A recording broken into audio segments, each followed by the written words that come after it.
Welcome, GeoTrig. This is section 5.1, Mid-segments of triangles. The essential question is, what are some neat properties of mid-segments of triangles?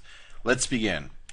So, what is a mid-segment? Well, it's a segment that's between two midpoints of sides on a triangle. So, for example, this triangle on the right, I got three sides on a triangle, and that mid-segment, we got two midpoints right here. I got a midpoint right here and a midpoint right here.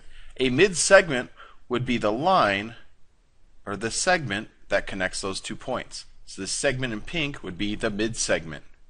What I want you to do in your notes is I want you to draw a triangle, any kind of triangle. So any kind of triangle can have a mid-segment. So do something that takes about a quarter of a page, and let's label the midpoints of each side and draw the mid-segment. So I got this other triangle right here. I'm going to show you how I would do that. So I take out my ruler, and I want to figure out the length of a side here. So I'm going to rotate it up just like this, and I'm going to kind of measure that side, and it's looking to me that this side's about 100, we'll call it 100 millimeters or 10 centimeters. So the midpoint's going to be around right here. So I'm going to draw a dot right here, and now I'm going to measure the other side. So I'm going to rotate my ruler, and I'll put the dot right on 0, and rotate this ruler around, and now this side, let's say that's about 45 millimeters. So the midpoint's going to be around 22 and a half. I'm going to say it's about right here. Okay, so now that I got those two, I can draw a mid-segment between those 2 points. So the 2 dots right here and right here, my mid-segment would be a line that goes straight through that. I'm going to use my line tool. So it's perfectly straight and it goes just like that. So there's a mid-segment. And the neat thing about mid-segments, since these points cut them in half, we can say these two segments are equal, these two are equal. Same thing on this triangle. These two are equal, and these two are equal. All right, now that you've done that, well, why is this useful? Well, we have this triangle mid-segment theorem. And this theorem basically says that if you have a mid-segment on any kind of triangle, doesn't matter which one, then that third base and the mid-segment are parallel, and it also means that that mid-segment is half the size of that base. So mid-segment DE right here, you got a base AB. We can say that DE is parallel to AB, and DE is half the length of AB. So I want you to measure a triangle and see if that's true.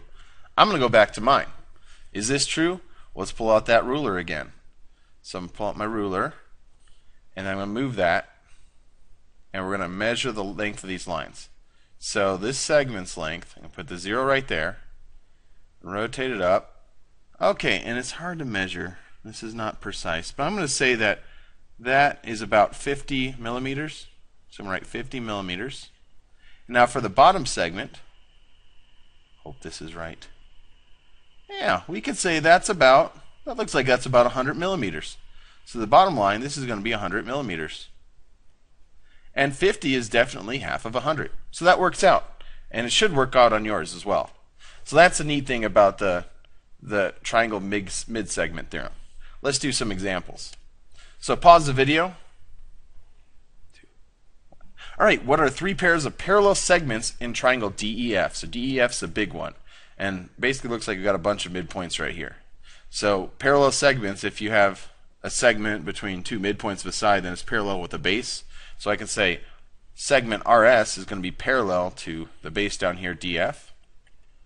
And then I can say segment RT is going to be parallel with segment the other side, so EF. And then I can say the last one is going to be ST or TS, whatever. ST is parallel with the other base right here, DE. And there's your answers. Now next one. Pause the video. 3, 2, 1. All right. What is the measure of angle VUW? So VU or VUO, which is going to be this angle right here. It's going to make that mark. Explain the reasoning. Okay, so what you know is this angle here, angle N or MNO, is 65. And you know that, let's see, this U's got to be a midpoint between, U's a midpoint of segment NO, and V's a midpoint of segment MO, because these two sides are the same length, and these two sides are the same length. And we know, so since we have that, this is going to be our mid-segment. We know this mid-segment is parallel to MN. So I'm going to say MN, come on, What is going on? MN is parallel to UV. Okay, so I got two parallel lines here. And we got this angle. Now we have to use our knowledge from chapter 3, I think it was, or 4. We got parallel lines, and then we have a traversal. The traversal is NU. So these are parallel lines. And if I know this if angle MNO is 65, VUO is a corresponding angle. So I'm going to say angle MNO and angle VUO are corresponding.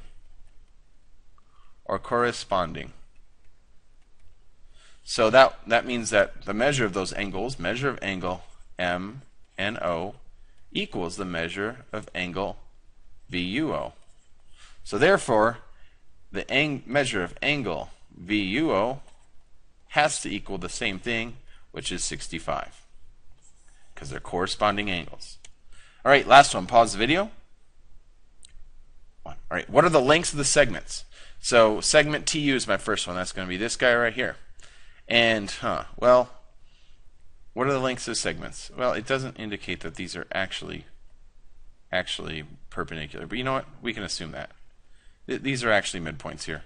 It doesn't say that, but you know what? I'm going to tell you they're midpoints. So there you go. I said it. So TU. That means this line here is going to be parallel with this line. And we had a formula that said the base, half the length of the base is equal to the mid-segment. So TU has to equal 1/2 of 40, which is going to be 20. UB is this one. And you can see the length of the base here is 50. So it's got to be half of 50. So 1/2 times 50. And that's going to be 25. QR is the length of that base. And our mid-segment that's parallel to R is BT, which is 30. So QR, you got to do it the opposite way. QR has to be 30 times 2, which is going to be 60. That's it.